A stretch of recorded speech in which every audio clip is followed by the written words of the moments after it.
Imana y'ukuri komeza kunyobora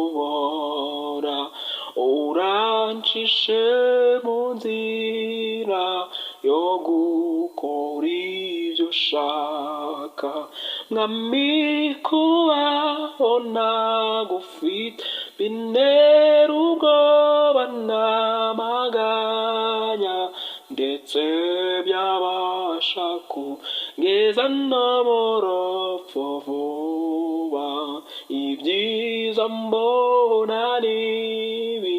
kwizera umwami Yesu no guhora ngendera mu nzira ye ntunganye nawe yemeye kujya ndinda ndetse no kuyobora neza ambesha no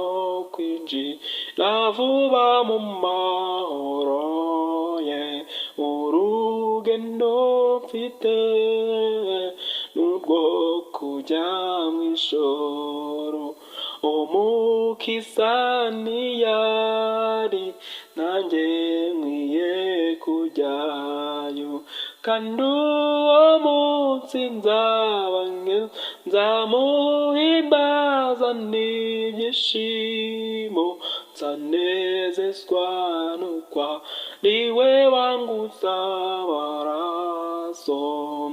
muri iyi si yuzuye umuruho n'amahane icyo nkeneye cyose simera ko nkibona ariko ku